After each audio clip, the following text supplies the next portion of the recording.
Puppetry is such a free-form medium that if you use puppetry just by itself, it can be like entering into a fantasy world.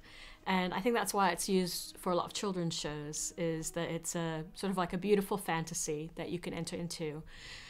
But for the work that I do, I really want people to connect back to the real world, to their real lives. So a puppeteer, while they may be doing their best to give life to a puppet, the puppet is still an inanimate object.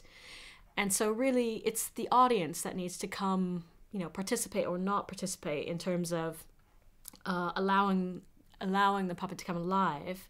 And what they're investing in the performance then is their own emotions, their own associations, their own interpretations, things from their own lives. And I think that makes it so much more personal experience, and it can be quite moving. Like, it can really touch the heart. Yes. And are you... Sue. Nice to meet you.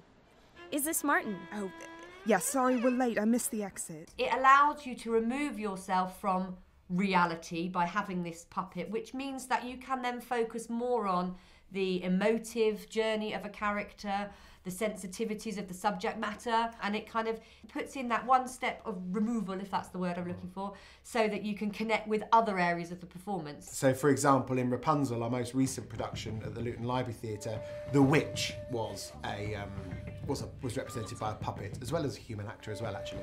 But the witch is an iconic character in the story of Rapunzel, so we thought, a puppet would give us that kind of impact that we'd need.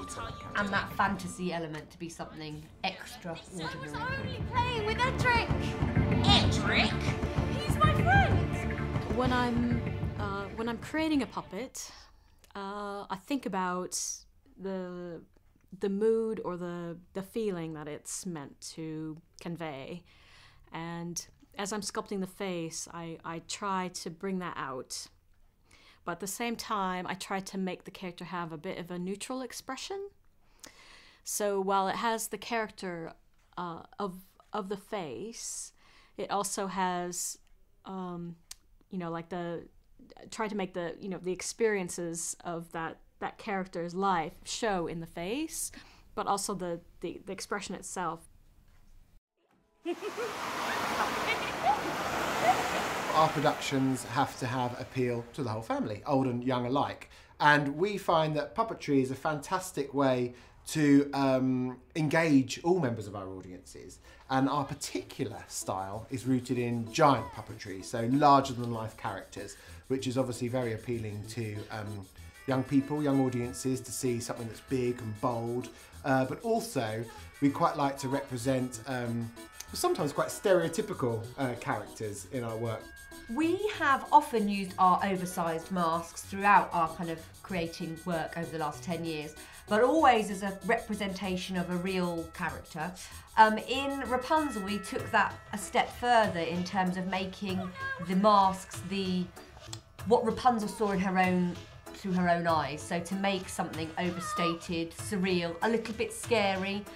Sometimes it's quite nice to take children to a place where they're going to be a bit scared, a bit edgy. You can bring them back, but to let them see that it was a scary place for Rapunzel. Rapunzel had been locked in her tower for many years, so it marked the moment where she first stepped out of her tower. So we called it the sensory overload scene. So these ladies, which the audience has seen before as real people playing those characters, were then seen with these big heads on, with these big physicalities, with big flowers and plants and a projection going on in the background. All of that added to this surreal moment, as Harriet says, and this sensory overload experience that Rapunzel had when she first stepped out of her tower after years of being locked away in a small space. Puppetry is also a bit like mime or a bit like mask work. And when I'm directing, I often tell the performers who'll be puppeteering to actually physically act out whatever the puppet needs to do. So today I'm working on the monkey. This is just a sculpting material that I use. It's the same material I use for Vichek. This one's just painted. So it's been nice to look at the the pictures of the monkeys that were used in a lot of performances during that time. And there's this particular species of monkey. We have been working with our puppet maker for over 10 years now, and it gets easier and easier each time to convey those ideas to him. It varies depending on the process. So sometimes when we're devising and developing the show, and actually his input and his suggestions and ideas are what drives the design of the puppet.